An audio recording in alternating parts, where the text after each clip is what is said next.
আচ্ছা, এই কথাটা তো নিশ্চয়ই শুনেছেন যে চারিদিকে শুধু পানি আর পানি, কিন্তু পান করার মতো এক ফোঁটাও নেই। কি হবে যদি এই কবিতার লাইনটা হুট করে আমাদের জীবনের কঠিন সত্যি হয়ে দাঁড়ায়? চলুন আজ আমরা এই ভয়াবহ সম্ভাবনা নিয়ে একটু কথা বলি। এই বিখ্যাত লাইনগুলো স্যামুয়েল টেইলর কোলরিজের একটা কবিতা থেকে নেওয়া। গল্পটা ছিল এক অভিশপ্ত নাবিকের, যে কিনা অথই সমুদ্রের মাঝে থেকেও এক ফোঁটা পানির জন্য ছটপট করছিল। কিন্তু জানেন, আজকের দিনে দাঁড়িয়ে এই লাইনগুলো আর শুধু একটা অভিশাপের গল্প মনে হয় না, বরং মনে হয় এটা আমাদের নিজেদের তৈরি করা এক ভয়ঙ্কর সংকটেরই প্রতিধ্বনি।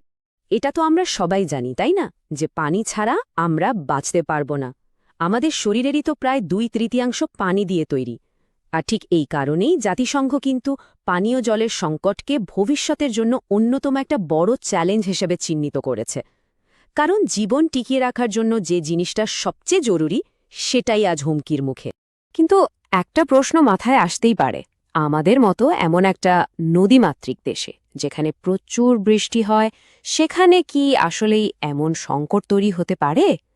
বাড়ির কাছেই তো বঙ্গোপসাগর। তাহলে আমাদের কি সত্যি চিন্তা করার মতো কিছু আছে? এই সব প্রশ্নের উত্তরটা কিন্তু লুকিয়ে আছে আমাদের খুব পরিচিত একটা নদীর করুণ পরিণতির মধ্যে। চলুন ঢাকার প্রাণকেন্দ্র বুড়িগঙ্গা নদীর জীবন আর মৃত্যুর গল্পটা আজ একটু শুনি, যা আমাদের এক কঠিন বাস্তবতার সামনে দাঁড় করিয়ে দেবে। এক সময় এই নদীর কি দারুণ একটা অতীত ছিল ভাবা যায়। এটা ছিল প্রমত্তা গঙ্গা নদীরই একটা শাখা। ১৬১০ সালে মোঘলরা তো এর রূপে মুগ্ধ হয়ে এর পাড়েই তাদের রাজধানী জাহাঙ্গীরনগর গড়ে তুলেছিল। এই নদীই ছিল সেই রাজধানীর লাইফলাইন, মানে পানীয় জল থেকে শুরু করে ব্যবসা বাণিজ্য সবকিছুই চলত একে কেন্দ্র করে। আর আজকের অবস্থাটা দেখুন, কোথায় সেই গৌরবময় অতীত আর কোথায় এর এই করুণ দশা। যে নদীর পানি একসময় ছিল জীবনের উৎস, আজ তা বিষাক্ত আবর্জনার এক ভাগাড় ছাড়া আর কিছুই না। এর আশেপাশের বাতাসে এখন সবসময় একটা পচা গন্ধ। মানে সোজা কথায় বলতে গেলে নদীটা এখন মৃতপ্রায়। কিন্তু প্রশ্ন হল, কিভাবে একটা জীবন্ত নদীর এই অবস্থা হল?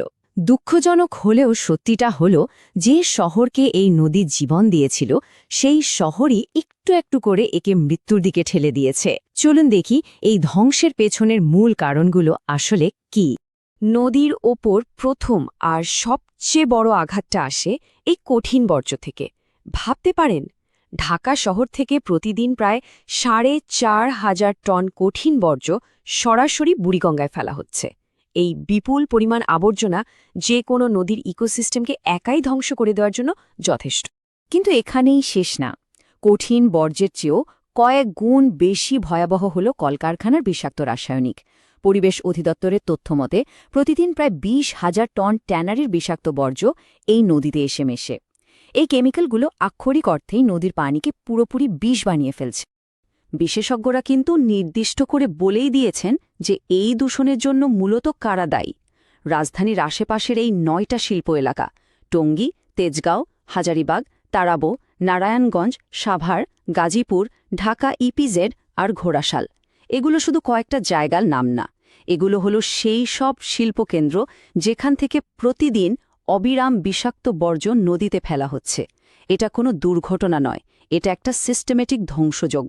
একটা রিপোর্টে খুব চমৎকার একটা লাইন লেখা ছিল যে এই সব বর্জ্য হজম করার জন্য নদীটির একটি দৈত্যের পেট দরকার হতো। আসলেই তাই। একটা নদীর তো সহ্য করার একটা সীমা আছে, তাই না? আমরা সেই সীমা বহু আগেই পার করে ফেলেছি। তার মানে কি দাঁড়ালো? এর মানে হলো অন্য কাউকে দায়ী করার কোনো সুযোগই নেই। আমরা মানুষেরাই নিজেদের অবহেলা আর দায়িত্বজ্ঞানহীন কাজের মাধ্যমে আমাদেরই একটা নদীকে সফলভাবে হত্যা করেছি। এটাই হলো সেই কঠিন সত্যি যা আমাদের স্বীকার করতেই হবে। এখন ভাবার বিষয় হল, বুড়িগঙ্গার এই করুণ গল্পটা কি শুধুই একটা নদীর গল্প, নাকি এটা আমাদের দেশের, এমনকি হয়তো সারা পৃথিবীর সব নদীর জন্যই একটা ভয়াবহ সতর্কবার্তা?